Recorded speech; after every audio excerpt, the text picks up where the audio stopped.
Hockey टिक्की hockey टिक्की hockey टिक्की कर दो। ये देखो ये हाकी टिक्की हाकी टिक्की हाकी टिक्की कर दो। हाकी टिक्की हाकी टिक्की हाकी टिक्की कर दो। ये आईब्रो, आंखें, पलके, ज्यादातर तो आईब्रो ही दिख जाती हैं कि हम क्या करना चाह रहे हैं। देखो अभी मैं क्या कर रहा हूँ बताना। अभी मैं हंस रहा हूँ, बता दो खुद दिया मैंने। अभी देखना जरा, हाकी टिक्की हाकी टिक्की हाकी टिक्की कर दो।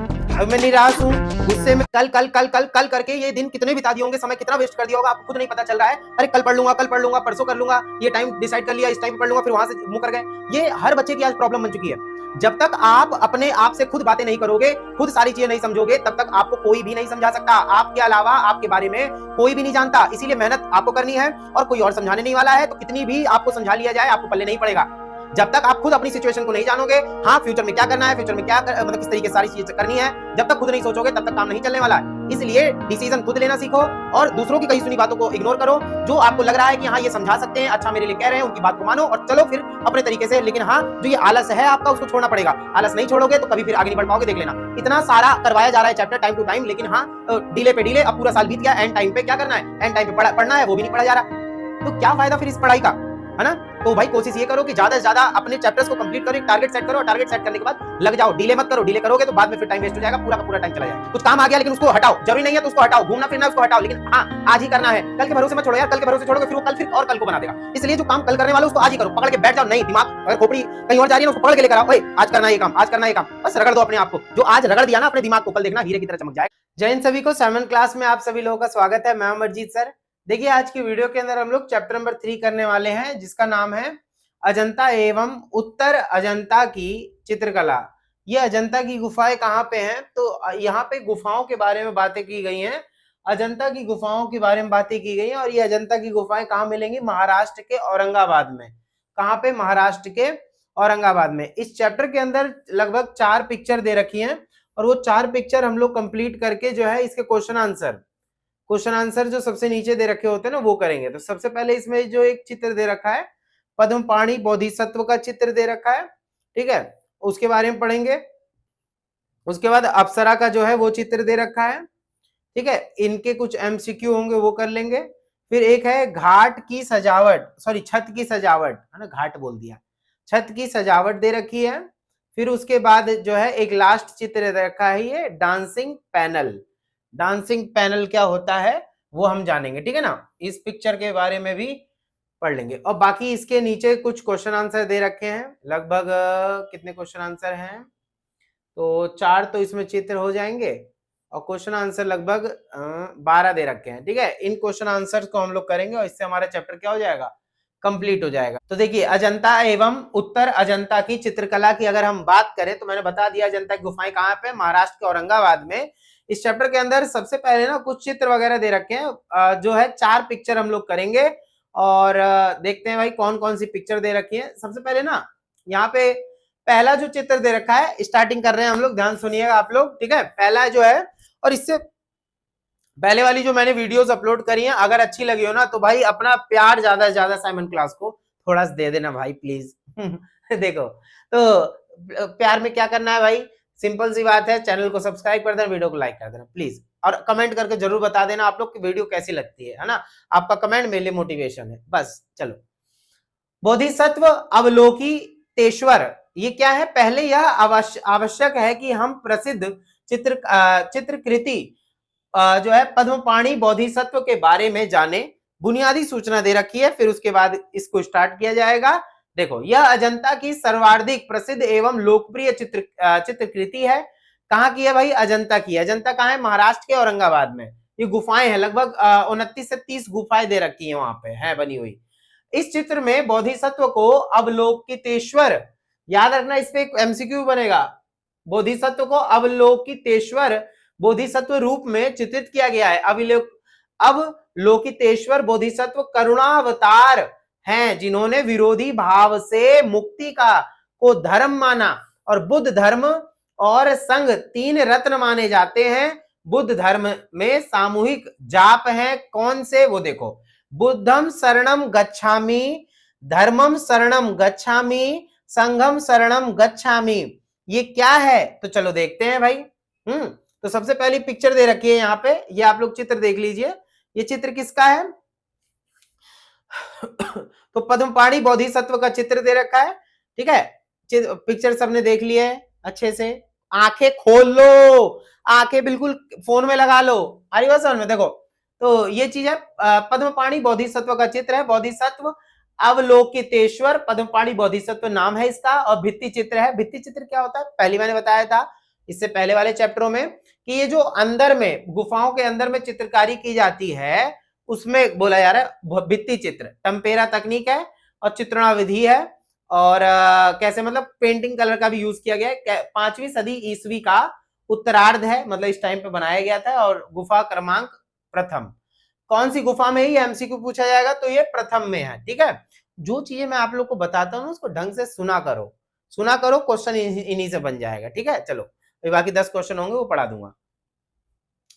तो क्या क्या दे रखा है वो देखो। सामान्य परिचय में क्या दे रखा है? बोधिसत्व अवलोकितेश्वर नामक यह प्रसिद्ध चित्र गुफा क्रमांक 1 की, कौन सी गुफा में है ये? तो याद रखना कौन सी गुफा में है? क्रमांक 1 में, याद रखना 1 में दे रखा है कि पूर्वी दीवार पर चित्रित है बोधिसत्व एक अत्यंत सुंदर और मोती जड़ित मुकुट धारण किए हैं। याद रखना मुकुट धारण किए हुए हैं, और तथा उनके काले बाल, जैसे जैसे मैं बोल रहा हूं ना ऐसे इमेजिन करते रहना, और इमेजिन करोगे तो मजा आ जाएगा, ठीक है। उनके काले बाल गरिमामय ढंग से नीचे लटके हुए हैं। तो कैसा बिल्कुल बता रखा है, देखो एक बार दोबारा दिखा देता हूं। इस तरीके से नीचे जो है बाल इनके लटके हुए हैं यहाँ पे, ठीक बा। चलो तो और क्या दे रखा है यहाँ पे? हुए हैं उनके शरीर का ऊपरी भाग वस्त्र मुक्त है, मतलब ऊपरी भाग में वस्त्र वगैरह नहीं है। कानों में स्वर्ण कुंडल हैं तथा बाजुओं में बाजूबंद धारण किए हुए। याद रखना बाजुओं में क्या है? बाजूबंद धारण किए हैं और हुए दिखाए गए हैं। उनकी आंखें आधी खुली हुई हैं। क्या है? आंखें आधी खुली हुई आंखें दिखाई गई हैं। और भौहें, भौहें मतलब ये देखो ये ये वाली भौहें होती हैं, ठीक है, जिनकी सहायता से मुख मुद्रा के भाव दर्शाए गए। कई बार ऐसा होता है ना कि ये आईब्रो, आंखें, पलके, ज्यादातर तो आईब्रो ही दिख जाती हैं कि हम क्या करना चाह रहे हैं। देखो अभी मैं क्या कर रहा हूं बताना, अभी मैं हंस रहा हूं बता तो खुद दिया मैंने, अभी देखना जरा। अभी मैं निराश हूं, गुस्से में हूं, तो ये आईब्रो बता देती, भौहें बता देती है, ठीक है। उसके बाद क्या? जिनकी सहायता से मुख मुद्रा के भाव दर्शाए गए हैं, सामान्यतः रेखाओं से चित्रित है और अजंता के चित्र अपने आप में परिपूर्ण फ्रेस्को, याद रखना फ्रेस्को नहीं है, फ्रेस्को पूर्ण परिपूर्ण फ्रेस्को का मतलब होता है इसमें क्या होगा फिर, जो गीला, एक तरीके से मान लो गीला है, चूना लगा रखा है, गीला है वो, और उस पे प्लास्टर, चूने का जो प्लास्टर होगा उस पे पानी में घोल के रंगों को लगाया जाता है, उसको बोलते हैं फ्रेस्को। तो ये फ्रेस्को नहीं है। मूल फ्रेस्को चित्रों में चित्रकारी उस समय की जाती है जब चित्रित की जाने वाली सतह धरातल पूर्णतः सूख ना पाई हो, यानी जब सूख, क्योंकि ये गीले पे बन रही है तो जब सूख ना पाई हो तब कर देते हैं ये। लेकिन अजंता चित्रों में चित्रकारी टेम्परा अर्थात ड्राई फ्रेस्को, यानी ड्राई मतलब सूखे पे की जाती है ज्यादातर, ये पद्धति से की गई है। ड्राई मतलब क्या होता है? सूखा, ठीक है। और बुनियादी रंगों व सामग्री का प्रयोग किया गया है। यहाँ शिल्प सूत्र में वर्णित 5 बुनियादी रंगों, जैसे कौन कौन से रंग इस पिक्चर में यूज किए गए हैं? तो लाल, गेरू, पीली मिट्टी, और जो है चिमनी धुएं। याद रखना ये जो चिमनी धुएं का काला रंग तैयार किया जाता है उससे, कौन सा? काला। और नीला तथा चूने अथवा खड़िया से प्राप्त सफेद रंग प्रयोग में लाया जाए। चूने ऊने से जो है ये लोग रंग प्राप्त कर लेते थे। कोई दिक्कत तो नहीं है ना? अब देखिए इसमें दो वो दे रखा है, एमसीक्यू दे रखा है। पहला दे रखा है पद्मपाणि बोधिसत्व चित्र चित्रित किया गया है कौन से नंबर में? तो ये बता दिया था गुफा नंबर 1 में, ठीक है। उसके बाद है चित्र का शीर्षक अथवा विषय क्या है? तो पहले बता दिया था इन चारों में से जो है कौन सा होगा? तो बोधिसत्व अवलोकितेश्वर, ये अभी पढ़ाया था ना। तो ये 2 तरीके से इसका जो है ये एमसीक्यू है, ठीक है। उसके बाद अब देखते हैं आगे क्या है। अब दूसरा एक चित्र दे रखा है, इसके बारे में पढ़ते हैं, चलिए देखते हैं क्या है। तो बुनियादी सूचना कुछ दे रखी है, बुनियादी सूचना पहले पढ़ लेते हैं। बोला है पहले ये चित्र देख लो, ये अप्सरा का चित्र है। किसका है? अप्सरा आली, तो अप्सरा वाला चित्र है। देखते हैं भाई अप्सरा क्या है, ये सुनते हैं। अजंता के चित्रकारों ने नारी सौंदर्य के अनेक रूप चित्रित किए। नारी के तो बहुत सारे चित्र दिए गए हैं अजंता की गुफाओं में। इनमें सामान्य औरतें, राजघराने की स्त्रियां, दरबारी स्त्रियां और नृत्यांगनाएं, अप्सराएं अथवा परियां सम्मिलित है। मतलब परी वगैरह का भी चित्र जो है इसमें दे रखा है। ठीक है ना। देखिए अजंता वाली आपको ये एक चित्र जो है बता दिया, इसमें नारियों की ज्यादातर, महिलाओं के ज्यादातर आपको चित्र देखने को मिल जाएंगे। तो ये अप्सरा का चित्र है। अब जरा इसके अंदर देखते हैं कुछ चीजें जो दे रखी हैं। क्या वो दे रखे, शीर्षक क्या है इसका, अप्सरा है। सबको पता है भाई इसका शीर्षक क्या था, अप्सरा था। और भित्ति चित्र वही टम्पेरा तकनीक से बनाया गया है। 5वीं सदी ईस्वी का उत्तरार्ध यानी 5वीं सदी ईस्वी के लगभग बनाया गया इसको। गुफा क्रमांक 17 यानी कौन सी गुफा में, 17 नंबर याद रखना या, ठीक है ना। चलिए देखते हैं। तो सामान्य परिचय कुछ दे रखा है, जैसे क्या दे रखा है इसमें, अजंता के चित्रकला के 6 अंगों पर आधारित है। ये रंग है रूप भेद यानी आकारों की भिन्नता, प्रमाण, उपयुक्त अनुपात, भाव दे रखा है, इसमें भाव दिखाया गया है। लवण्य योजना यानी सौंदर्य का शोभा, सौंदर्य या शोभा का समावेश यानी बहुत सुंदर तरीके से इसको दिखाया गया है। आंखें देख लो, मतलब इस तरीके से है ना, बिल्कुल लय में, इस तरीके से बहुत सुंदर खूबसूरत चित्र है। अभी इनके आभूषण वगैरह के बारे में भी बताया जाएगा। ठीक है, देखो सौंदर्य या शोभा का समावेश, दृश्य में देखें समानता और वणिका भंग यानी रंग संयोजन, बहुत सुंदर तरीके से सारे रंगों को मिक्स करके इसमें बनाया गया। अजंता के चित्रकारों ने मानव आकृतियों, याद रखना अजंता के चित्रकारों ने ज्यादातर किस पर जोर दिया है कि मानव आकृतियों पर, पशु पक्षी और पेड़ पौधों की आकृतियों की जटिलताओं को प्रदर्शित करने में पूर्ण दक्षता प्राप्त की है। तो याद रखना जो अजंता के चित्रकार हैं उन्होंने किन किन चीजों पर जोर दिया है, कौन कौन चीजों के, किस किन चीजों के, किन किन, देखो गड़बड़ जीवन लपड़ लपड़ हो जाती है, दिमाग चट जाता है। तो ये किन किन चीजों पर ध्यान दिया, मानव आकृतियों पर, पशु पक्षी और पौधों, पेड़ पौधों की आकृतियों पर, है ना। तो इनको प्रदर्शित किया अजंता की गुफाओं में। एक एक पॉइंट याद रखना, ठीक है, बीच बीच में से। उसके बाद है उन्होंने इनके चित्रण में अपार कल्पनाशीलता से काम लिया है। कल्पनाशील मतलब कल्पना करके ही बनाया है। और इन चित्रकारों ने ना केवल व्यक्तिगत आकृतियों के अंग, व्यक्तिगत मतलब एक एक कर, एक एक, जैसे कईयों में तो एक चित्र ही है, तो व्यक्तिगत आकृतियों के अंग व अनुपातों पर नियंत्रण था, बल्कि वे इन आकृतियों को सामूहिक रूप से भी सुंदरतापूर्ण ढंग से संयोजित करते हैं। यानी बहुत सारे लोगों को एक चित्र में भी ये लोग दिखाते हैं। अप्सरा नामक चित्र अजंता में चित्रकारों द्वारा बनाई गई एक श्रेष्ठ कृति है। उसका शरीर गहरे भूरे रंग से बनाया गया, याद रखना। देखो शरीर काफी डार्क है, बिल्कुल डार्क लगा बना रखा है इसको। तो क्या बोला जा रहा है कि बनाई गई एक श्रेष्ठ कृति, उनका शरीर गहरे भूरे रंग का बनाया गया है। उनके सिर पर एक अलंकृत पगड़ी, याद रखना, ऐसे दिखा देता हूं मैं, यहीं पे एक पगड़ी दे रखी है, अलंकृत मतलब काफी सुंदर तरीके से सजाया गया है। और बोला गया गले में मोतियों के हार तथा कानों में कुंडल के आकार की बालियां हैं। ठीक है, कानों में बड़े बड़े कुंडल के आकार की बालियां हैं इस तरीके से, और गले में मोतियों की हार है, हार है। ठीक है, उसके बाद देखो, तो ये चीज हो गया। अब क्या बोला गया है कि अपने दोनों हाथों में बाह्य यंत्र लिया गया है। वाद्य यंत्र मतलब क्या है यहाँ पे कि जैसे वीणा वगैरह बजाने वाली चीजें होती है ना, म्यूजिकल, वो ले रखा है इन्होंने, वो देखते हैं। ठीक है, इस तरीके से। हाँ, तो अब क्या है वो देखो, वाद्य यंत्र लिया है, अपनी कलाइयों में सुंदर ढंग से उत्कृष्ट कड़े पहने हुए हैं और उनके स्वलिंग नेत्र अध खुले हैं, मतलब ऐसे दिखाया था ना आधे खुले हुए नैन हैं। ठीक है, देखो ये आधे खुले हुए नैन दिखाए गए हैं।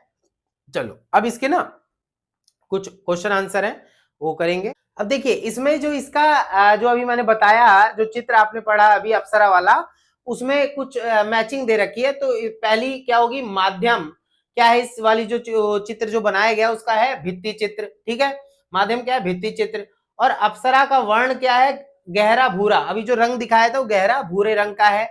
उसके बाद अप्सरा लिए हुए हैं क्या, खड़ताल। खड़ताल मतलब वही वाद्य यंत्र बताया था, हाथों में म्यूजिकल इंस्ट्रूमेंट होता है वो चीज। आगे में समझ में, चलिए अब एक हमारा अगला है चित्र, कौन सा वो देखते हैं। छत की सजावट है, तो पहले इसकी बुनियादी ये देख लेते हैं पहले चित्र। ये देखो छत की सजावट की गई, ऊपर किस तरीके से तारारंपम लगाया गया है, छत की सजावट है ना। देखो बुनियादी में क्या दे रखा सूचना में, अजंता की गुफाओं की सज्जा चित्र। देखो कभी भी हम चित्रों के बारे में पढ़ते हैं तो साफ साफ क्या जानना जरूरी है, जो जो मेन चीजें होती है ना उस पिक्चर के बारे में पढ़ते हैं हम, तो उन्हीं को डिटेल में सुन लिया करो, ताकि जब क्वेश्चन आंसर पूछे तो इजिली बना पाए। ठीक बा, चलो तो क्या दे रखा है, अजंता की गुफाओं की सज्जा चित्र यानी सजाया गया जो उसको, तथा मूर्ति शिल्प दोनों ही विधाओं से की गई है, तथा कलाकारों ने छत की सज्जा को भी उतना ही महत्व दिया है जितना दीवारों को अलंकरण को, दीवारों के अलंकरण को। तो जहां दीवारों को भी सजाया गया है बहुत सुंदर ढंग से, वहीं पर अगर देखें तो छतों को भी सजाया गया, ऐसा नहीं छत छोड़ दिया। चलो तो सबसे पहले वही है, छत की सज्जा में मानव आकृतियों के साथ पशु पक्षी तथा बेल बूटों का भी प्रयोग किया गया है। मतलब इस तरीके से बेल बूटों का प्रयोग करके मतलब पक्षियों को भी दिखाया गया है। छत को बुद्ध की आकृति से ढक दिया गया है, महात्मा बुद्ध वगैरह दिखाए गए हैं, खूब इसमें तस्वीरें बनाई गई हैं। ठीक है ना, दिख रहा है कि नहीं दिख रहा है। चलिए छत की सजावट, इसका शीर्षक क्या हो जाएगा, छत की सजावट। माध्यम भित्ति चित्र, टम्पेरा तकनीक, कलर किया गया है। छठी सदी ईस्वी का उत्तरार्ध, और गुफा नंबर 2, याद रखना गुफा नंबर 2, और माध्यम क्या, भित्ति चित्र, और छत की सजावट इसका शीर्षक हो गया। चलो इसकी जो सामान्य परिचय क्या दे रखा है, चित्रकारी आरंभ करने से पूर्व चित्रकार चट्टान की सतह को तैयार करते हैं। याद रखना चट्टान की सतह को, जैसे हमारे यहाँ जब प्लस्तर वगैरह करते हैं ना, तो प्लस्तर करते हैं तो उसपे पहले पानी वो मारा जाता है, सीमेंट का घोल नहीं मारते हैं। हाँ तो देखो गुफा की छत तथा दीवारों पर सर्वप्रथम मिट्टी में चावल का भूसा, जैसे हमारे यहाँ धान जब कुटाई होती है तो उसका भूसा निकलता है कि नहीं होता, वही तो चावल का भूसा, गाय का गोबर और गोंद मिलाकर तैयार किए जाते हैं। पेड़ वाला गोंद, किसने किसने देखा है पेड़ पे गोंद लगे हुए, गोंद के छोटे छोटे वो होते हैं, बॉल टाइप की होती छोटी छोटी, है ना। तो गाय का गोबर, चावल का भूसा मिट्टी में मिला के गोंद मिलाकर तैयार किया जाता है, इससे पूरा छोप देंगे ऊपर ऊपर। ठीक है, उसके बाद क्या है, इसके ऊपर चूने का लेप लगाकर उसे सावधानी पूर्वक चिकना किया जाता है, बिल्कुल बराबर करते हैं, और तथा इस पर पॉलिश की जाती थी। इस प्रकार तैयार की गई सतह पर चित्रकारी की जाती थी। याद रखना जब चूना ऊना लेप दिया तो उस पे क्या करते थे, चित्रकारी करते थे। आगे बात समझ में।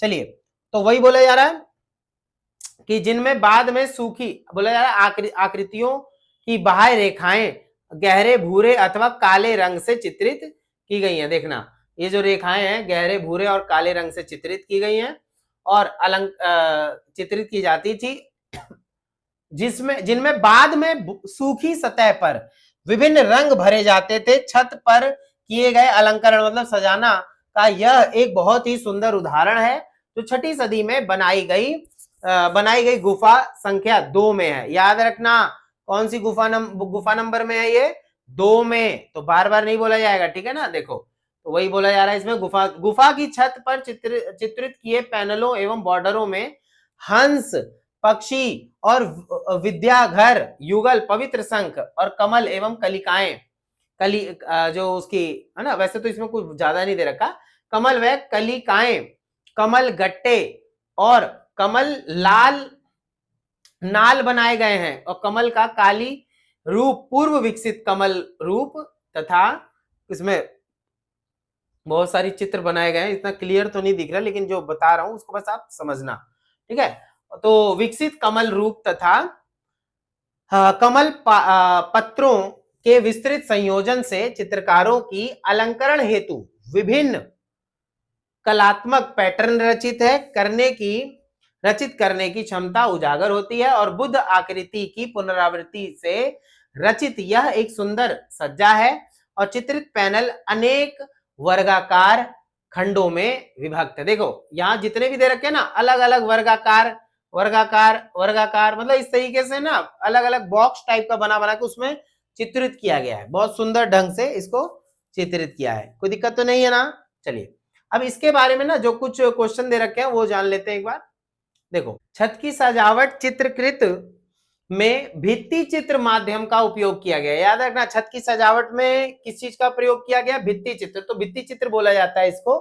दूसरा है बड़े पैनल और बॉर्डर, पक्षी, विद्याघर, युगल और पवित्र संघ आदि से रंगे हुए हैं। मतलब ये अलग अलग रंगों का और इसमें अलग अलग चित्र बनाए गए हैं। पवित्र संघ है, विद्याघर, युगल पक्षी का जो है, मतलब इस तरीके से आदि रंगे गए हैं अलग अलग तरीकों से इनको, ठीक है ना। चलिए अब आ जाता है इसके अगला हमारा जो है क्या ये, हाँ नेक्स्ट है बाघ गुफा। ये बाघ गुफा क्या है, पाठ के इस अंश में हम बाघ गुफा के बारे में जानेंगे। और बाघ गुफा क्या है, तो पहले इसकी बुनियादी सूचना जान लेते हैं।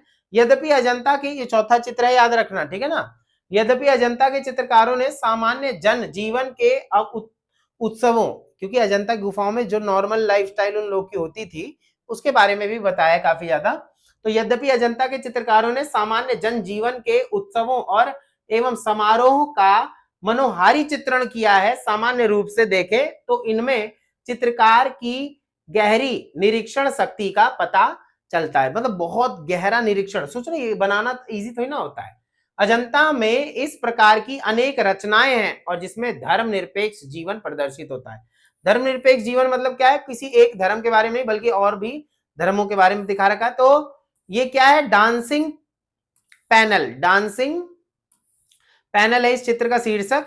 तो शीर्षक क्या है, डांसिंग पैनल है। और माध्यम क्या है, माध्यम है भित्ति चित्र, ठीक है। माध्यम क्या हो जाएगा, भित्ति चित्र। सेम वही, काल क्या है 7वीं सदी ईस्वी और गुफा क्रमांक 4, बाघ मध्य प्रदेश। तो गुफा क्रमांक क्या है 4, याद रखना। तो अब इसमें क्या दे रखा है वो थोड़ी बहुत चीजें जान लेते हैं। सामान्य परिचय में क्या दे रखा है, बौद्ध धर्म। चित्र सबने देख लिया ना, देखो चित्र इस प्रकार से बनाया गया, हालांकि ब्लैक एंड व्हाइट दे रखा है इसमें, ठीक है ना। चलिए डांसिंग पैनल है, इसमें क्या दे रखा है, बुद्ध धर्म की संप्रित बाघ की 5 गुफाएं मध्य प्रदेश के धार जिले की कुक्षी तहसील में बाघ गांव से लगभग 7 किलोमीटर दूर बागिनी नदी के किनारे स्थित है। तो याद रखना ये कहां पे, बागिनी नदी किनारे। यहाँ भिक्षुओं के रहने हेतु विहार है। और विहार मतलब क्या होता है भाई, भिक्षु जहां रहते हैं उसको विहार बोलते हैं और जहां पूजा वगैरह करते थे उसको चैत्य बोलते हैं। तो विहार है जिनके मध्य में एक बड़ा हॉल है जिसके पिछले हिस्से में एक बौद्ध स्तूप बना हुआ है और यह हॉल एक चैत्य है जो पूजा अर्चना हेतु प्रयुक्त होता है। इन सभी 5 गुफाओं में चौथी गुफा सर्वाधिक महत्वपूर्ण है जिसे रंग महल कहा गया है। और बाघ गुफा में चित्रित प्रसिद्ध चित्र, याद रखना प्रसिद्ध चित्र की शैली अजंता की गुफा क्रमांक 1 और 2 में दिया गया है। कौन सी, बाघ गुफाओं में चित्रित प्रसिद्ध चित्र कौन सी की शैली अजंता की गुफाओं की क्रमांक 1 और 2 में बने चित्रों के समान है, परंतु बाघ गुफाओं के चित्रों में आकृतियों को अधिक दक्षता से दिखाया गया है। बहुत सुंदर तरीके से दिखाया गया चित्रों को। और मानव आकृतियों की शारीरिक भंगिमाएं, मानव आकृतियां भी दिखाई गई हैं। और क्या है, उनका संयोजन बहुत ही कलात्मक है और इन चित्रकृतियों में दरबारी नर्तकों के प्रदर्शन को दिखाया गया। याद रखना इसमें डांसिंग पैनल है ना, तो इसमें डांस करते हुए और लोगों को भी दिखाया गया है, ठीक है ना। तो इस तरीके से है। वास्तव में आज बाघ गुफाओं में जो चित्र देखने हेतु बचे हैं उस समय यहाँ की दीवारों तथा छतों पर की गई अपूर्व चित्रकारी की केवल एक झलक मात्र ही प्रस्तुत करते हैं। यहाँ की गई चित्रकारी की शैली और इनके वास्तुशिल्प के आधार पर यह कहा जा सकता है कि यह बौद्ध गुफाएं लगभग 7वीं सदी ईस्वी में बनाई गई रही होंगी, है ना बनाई गई होंगी। परंतु यहां से प्राप्त एक ताम्रपत्र, ताम्रपत्र होता है मतलब तांबे की सीट जिसपे लिखा, उस पे खुरेच के लिखते थे। तो ताम्रपत्र अभिलेख के अनुसार यहाँ की 3 गुफाएं 4वीं और 5वीं सदी ईस्वी की हैं और वर्तमान में यहाँ मूलतः बनी 9 गुफाओं में से 5 गुफाएं ही बची हैं। मतलब बाकी गुफाएं गिर गई है ना, वो पुरानी हो जाती हैं। बाघ गुफाओं के खंडहर चट्टान को काटकर बनाए गए प्राचीन भारतीय वास्तुशिल्प के अपूर्व उदाहरण के रूप में आज भी विद्यमान है, ठीक है। ऐसे ही दे रखा है, इसमें मनोमोहक काफी दृश्य दे रखे हैं, ये सब चीजें, ठीक है ना। चलो अब इसके कुछ एमसीक्यू होंगे वो मैं बताता हूं आपको। इस चित्र में चित्रित यौवन पूर्ण नर्तकियां, मतलब जो नव ज्यादा एज की नहीं है ना, तो वो नर्तकियां हैं डांस करने वाली, उनके वस्त्र तथा केस विन्यास अनेक प्रकार के वाद्य यंत्र मतलब वही बजाने बजाने वाले चीजें हैं, तथा राज दरबार की पृष्ठभूमि उस समय की प्रगति एवं कला की श्रेष्ठता को प्रस्तुत कर रही हैं। तो 3 क्वेश्चन दे रखे हैं, क्या क्या है? बाघ गुफाओं में चित्रांकन की कौन सी पद्धति प्रयुक्त की गई है? तो टेम्परा तकनीक है, ठीक है, वो चीज। उसके बाद बाघ गुफाएं किस राज्य में स्थित है? तो ये मध्य प्रदेश में है। बाघ में मूलतः कितनी गुफाएं थी? तो इसमें 9 गुफाएं थी। कितनी थी टोटल? 9 गुफाएं थी, ये याद रखना है, ठीक है ना। ये जो टेम्परा तकनीक होती है ना, इसमें क्या किया जाता है ना, रंगों को किसमें, जैसे अंडे की जर्दी होती है व्हाइट वाली गोंद टाइप की, उसमें मिलाकर, और मतलब ऐसी अलग अलग चीजों को मिश्रित करके रंगों के साथ पूरा एक जेली टाइप का मतलब जो है बना के उसको रंगा जाता है, ताकि बाद में सूख जाए और कड़क भी हो जाए, वो उसे टेम्परा तकनीक बोलते हैं, ठीक है ना। तो हमने ये सब पढ़ लिया है, ठीक है। ठीक है, उसके बाद इसमें ना कुछ क्वेश्चन आंसर दे रखे हैं, जैसे मैंने अभी बताया लगभग 12 क्वेश्चन आंसर है। इन क्वेश्चन आंसर को मैं एक बार जल्दी जल्दी आपको पीडीएफ के माध्यम से पढ़ा देता हूं, ठीक है। और भाई एग्जाम जो है सबके नजदीक है, तो सभी लोग ये प्रयास करें ज्यादा से ज्यादा, ठीक है, ज्यादा से ज्यादा प्रयास ये करो कि जितने भी चैप्टर करवाए जा रहे हैं उसको प्रॉपर पढ़ो, समझो, भागना नहीं है इधर उधर, सिर्फ और सिर्फ क्या है, सुनना है। सुनोगे तब भी याद हो जाएगा। अब मैं आप लोग को जो है ना ये 12 के 12 क्वेश्चन करवाने जा रहा हूं, अच्छे से समझना है, पूरा क्लियर हो जाएगा, ठीक है ना। देखिए पहला जो क्वेश्चन दे रखा है, पहला क्वेश्चन है आप लोग को अभी जो मैंने दिखाया था, जितने भी क्वेश्चन वो हैं उसका एक बार स्क्रीनशॉट भी ले लेना, ठीक है ना। देखो, तो गुप्त काल को कला के इतिहास में स्वर्ण युग क्यों कहा जाता है? याद रखना, गुप्त काल को स्वर्ण काल कहने के कुछ अलग अलग कारण है। ये क्वेश्चन बहुत बार पूछता है एग्जाम में, बस ध्यान लगा के सुन लेना, ठीक है ना। देखो, गुप्त काल को स्वर्ण काल कहने के मुख्य कारण है कुछ, जैसे इसमें क्या क्या चीजें रखी हैं, जैसे क्या क्या दे रखा है, क्यों हम इसको जो है क्या कहते हैं,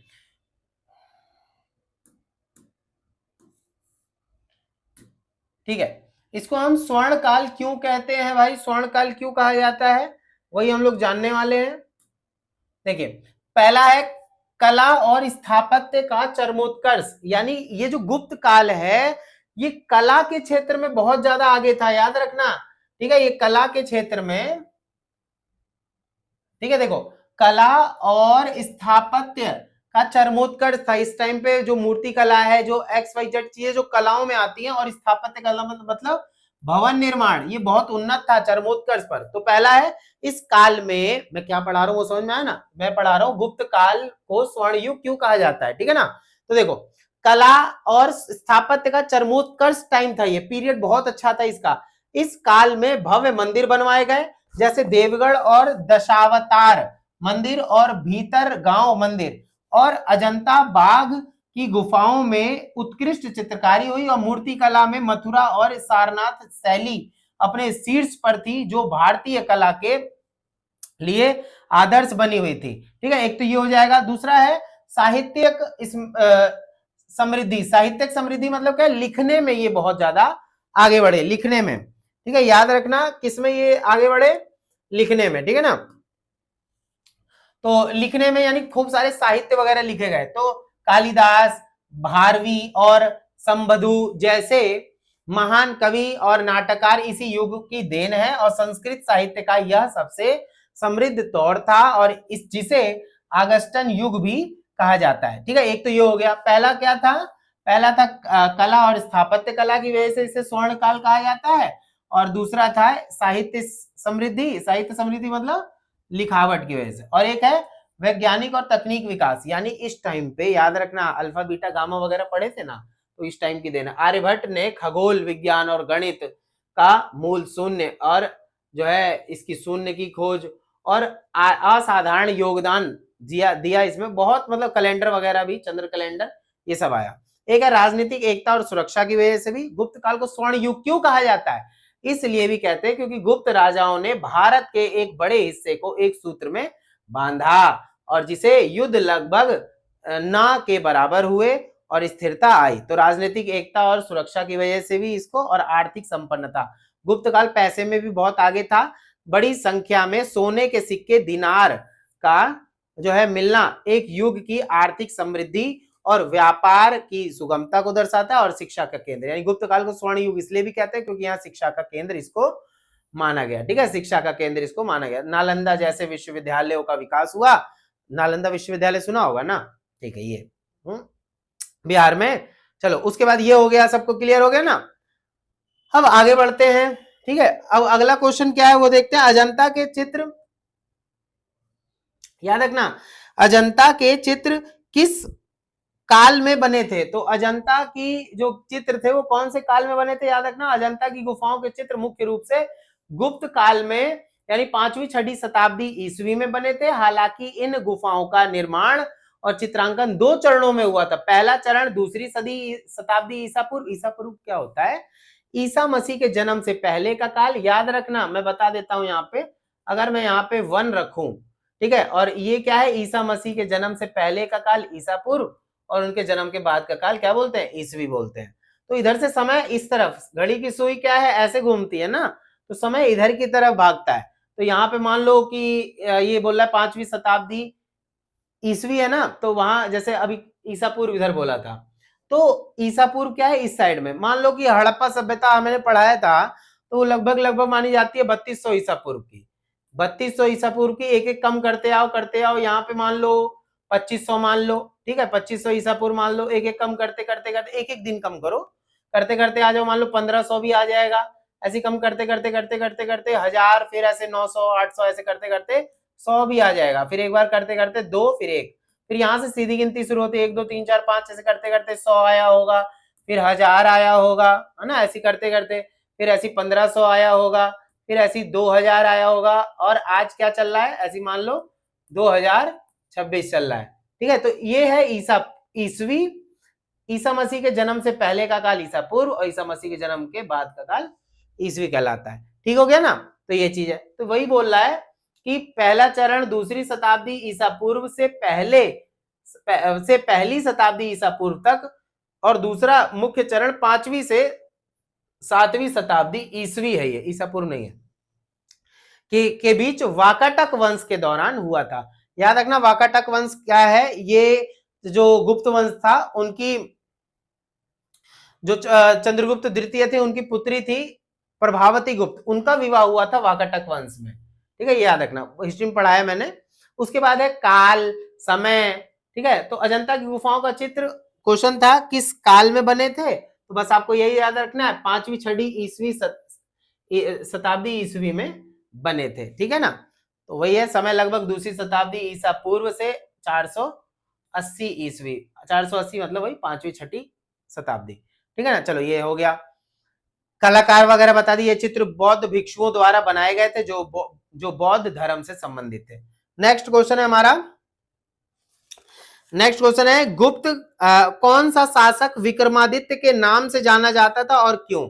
तो विक्रमादित्य के नाम से कौन सा शासक जाना जाता था? वो देखो, गुप्त वंश के सम्राट चंद्रगुप्त द्वितीय। याद रखना, चंद्रगुप्त द्वितीय शासनकाल लगभग 380 से इनका ये टाइम पीरियड है, इस टाइम शासन किए। तो मुख्य रूप से विक्रमादित्य का नाम याद रखना, चंद्रगुप्त द्वितीय को, गुप्त वंश में चंद्रगुप्त द्वितीय को विक्रमादित्य के नाम से जाना जाता था। ठीक है, और उन्हें यह उपाधि उनके महान पराक्रम मतलब बहुत तेजस्वी थे, ये सब थे। ठीक है, उसके बाद है विक्रमादित्य के नाम से जाने जाने की मुख्य कारण क्या थे? तो शकों का विनाश किया था, शक वंश आया था इनके बाद, तो उनका अंत इन्होंने किया था इस वजह से। और सैन्य विजय, काफी सैन्य विजय हासिल करी। कला संस्कृति के संरक्षक, इन्होंने कला और संस्कृति का महान संरक्षक किया इन्होंने। और सांस्कृतिक प्रभाव, यानी कि अपनी संस्कृति को बचा के रखा, अपनी संस्कृति का विस्तार किया। तो बस यही जानना है हमें यहाँ पे कि गुप्त वंश कौन से सम्राट को ये बोला जाता है, तो चंद्रगुप्त द्वितीय को ही विक्रमादित्य की उपाधि दी जाती है। नेक्स्ट है गुप्त काल के कौन कौन से चरण हैं? याद रखना, कौन कौन से चरण है? 3 चरणों में बांटा जाता है। प्रारंभिक गुप्त काल लगभग 240 से 320 ईस्वी। दूसरा चरण है लगभग 320 से 455 ईस्वी। और उत्तर गुप्त काल है 455 से 550 ईस्वी, ये चरण है। और याद रखना कि भानुगुप्त के समय 510 ईस्वी में सती प्रथा का पहला साक्ष्य मिला, और साम्राज्य अंततः मगध मालवा और बंगाल में बट गया। तो यह चरण 550 ईस्वी तक चला जब गुप्त वंश का पतन हो गया। तो एक चीज और समझ में आई, गुप्त वंश का पतन कब हो गया? 550 ईस्वी के आसपास हो गया। तो 3 चरणों में इसको बांटा गया है। चलो नेक्स्ट है, अजंता की गुफाएं कहां स्थित है? तो याद रखना, अजंता की गुफाएं महाराष्ट्र के औरंगाबाद जिले में, महाराष्ट्र के औरंगाबाद जिले में स्थित है। ये प्राचीन बौद्ध गुफाएं वाघोरा नदी के किनारे औरंगाबाद से लगभग 100 से 107 किलोमीटर की दूर पर घोड़े की नाल के आकार की चट्टानी, है ना, चट्टानी घाटी में स्थित है। तो ये चीज हो गया। ठीक है, नेक्स्ट हो जाएगा हमारा, अजंता की गुफाएं कहां स्थित है? ये हो गया। उसके बाद है अजंता गुफाओं की खोज कब और किसने की थी? ध्यान सुन लेना, अजंता की गुफाओं की खोज 1819 में ब्रिटिश सेना के जो है मद्रास रेजिमेंट के एक सैन्य अधिकारी कैप्टन जॉन स्मिथ, याद रखना, उन्होंने की थी। और बाघ के शिकार के दौरान इन गुफाओं के पास से गुजरे और ये बाघ का शिकार कर रहे थे। क्या नाम था इनका? Captain John Smith. तो वो गुजर रहे थे, तो वहीं पे इनको क्या मिल गया? देखने को अजंता की गुफाएं मिल गई और मौज आ गई होगी भाई, नई खोज कर दी, ओए मजा आ गया। तो ये चीज हो रही थी, है ना। बाकी खोज से जुड़ी कुछ मुख्य बातें, खोजकर्ता कैप्टन जॉन स्मिथ एवं ब्रिटिश अधिकारी, समय 1819, स्थान का है महाराष्ट्र के औरंगाबाद के पास भगोरा नदी किनारे, परिस्थिति क्या है? शिकार के समय इनको ये चीज मिल गई, तो मौज काट दी इन्होंने, फिर तो मजा आ गया। ठीक है ना। चलो नेक्स्ट क्वेश्चन है, नेक्स्ट क्वेश्चन है, अजंता में कौन कौन सी चीजें हैं? तो अजंता में कौन कौन सी चीजें हैं? महाराष्ट्र के औरंगाबाद में स्थित अजंता की गुफाएं मुख्य रूप से, अजंता में कौन कौन सी चीजें हैं? तो वही है, मुख्य रूप से 29 से 30 चट्टाने हैं। कितनी चट्टाने भाई इसमें? और 29 से 30, और चट्टानों को काटकर बनाई गई बौद्ध गुफाएं, विहार है, चैत्य है। तो मैंने ये बिहार लिख दिया, यहाँ विहार होगा, याद रखना। विहार, विहार मतलब क्या हो? जहां भिक्षु वगैरह रहते हैं, और चैत्य मतलब जहां पूजा वगैरह करते हैं। प्राचीन भित्ति चित्र इसमें मिल जाएंगे आपको, बौद्ध मूर्तियां मिल जाएंगी, है ना, और बहुत सारी ऐसी ही धरोहरें मिल जाएंगी हमें, पुरानी चीजों देखने की मिल जाएगी। ठीक है। उसके बाद जातक कथाओं से आप क्या समझते हैं? ये जातक कथाएं क्या होती है? जल्दी जल्दी सुन लो। जातक कथाओं में क्या है? जातक कथाएं महात्मा बुद्ध के, याद रखना, जातक कथाएं क्या है? किसके बारे में? महात्मा बुद्ध के पूर्व जन्मों, पहले के जन्मों, मनुष्य और पशु पक्षी की लगभग 550 कहानियों का एक पवित्र बौद्ध संग्रह है। याद रखना, 550 कहानियां लिखी गई हैं। किससे जुड़ी हुई? महात्मा बुद्ध से जुड़ी हुई, इसी को बोला जाता है जातक कथाएं। ठीक बा। और ये मुख्य रूप से पाली भाषा में लिखी गई हैं और नैतिक मूल्यों यानी अच्छी बातें जैसे दया, दान, सत्य, बुद्धिमता की शिक्षा देती हैं। ये कहानियां बुद्धकालीन समाज, संस्कृति और लोक विश्वासों की झलक भी दिखाती है। क्लियर हो गई बा? अगर हो गया ना, फोन साइड में रख दे, हाकी टिक्की हाकी टिक्की हाकी टिक्की कर दो, है ना। चलो नेक्स्ट क्वेश्चन क्या है वो देखो, शिल्प सूत्र। हाँ, शिल्प सूत्र में कौन से रंग प्रयुक्त किए गए? तो शिल्प सूत्र में क्या है मुख्यतः? ये शिल्प सूत्र क्या है? तो विष्णु धर्मोत्तर पुराण में वर्णित शिल्प है ये। तो इसमें क्या है? प्राकृतिक और खनिज रंगों का। प्राकृतिक रंग पता है क्या होता है? जिसमें फूल से, हल्दी से, इन सब से बनाया जाता है। और खनिज रंगों का उपयोग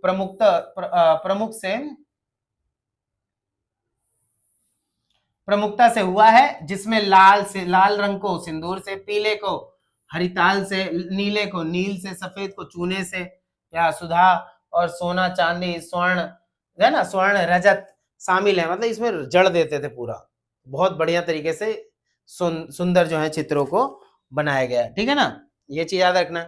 चलो ये हो गया। उसके बाद आ रहा है हमारा एक ये वाला क्वेश्चन दे रखा है, अप्सरा की त्वचा का रंग कौन सा था? उसमें बताया था ना, अप्सरा भूरे रंग से दिखाया गया था। त्वचा को कोमल और दिव्य दिखाने के लिए सुनहरे और हल्के गुलाबी रंगों का उपयोग किया गया है त्वचा को दिखाने के लिए। और कुछ आकृतियों में त्वचा का रंग सुनहरा भूरा है, बताया था ना, भूरा या सांवला सुंदर भी दिखाया गया है, जो उनके आकर्षण को बढ़ाता है। तो ये चीज है। ये सारे क्वेश्चन हमने कर लिए हैं। ठीक है, तो ये सारे हो गए। अप्सरा अपने हाथ में क्या लिए हुए हैं? तो वाद्य यंत्र यानी म्यूजिकल इंस्ट्रूमेंट लिए हुए हैं। ठीक है, एक क्वेश्चन ये रह गया, कौन सा है? ये दिखाई नहीं गया था उसमें। अजंता की दीवारों को चित्रकारी के लिए किस प्रकार तैयार किया जाता था? तो बताया मैंने, उस पे जैसे गोबर और चावल का भूसा होता है, उसको मिला के मिट्टी में वो पूरा लेप कर दिया जाता है बढ़िया से, और फिर उसके बाद उस पे चूना लगाया जाता है, लीपा जाता है, फिर उस पे नक्काशी की जाती है या जो भी है चित्रकारी की जाती है। आई थिंक सबको समझ में आ गया होगा अच्छे तरीके से। और अगर आप लोग को अच्छा लगा हो तो 7 क्लास को प्लीज सपोर्ट करें, सब्सक्राइब करें और चैनल को जो है बहुत ज्यादा प्यार दो, जिससे कि आने वाली वीडियोस और अच्छी बना सकूं और पूरी मेहनत के साथ बना सकूं। ठीक है, बस मेरा मेन मोटिव है कि आप लोग अच्छे तरीके से पढ़ो। ठीक है, कोई यहाँ फीस नहीं देनी पड़ रही, आप लोग को बस टाइम देना है और अच्छे तरीके से सुनना है, समझना है। जिम्मेदारी मेरी है, सारा सिलेबस अच्छे तरीके से करवा दूंगा। आप लोग बस अपना प्यार 7 क्लास को देते रहे। ठीक है, कल मिलते हैं नेक्स्ट वीडियो के अंदर, तब तक के लिए जय हिंद, जय भारत।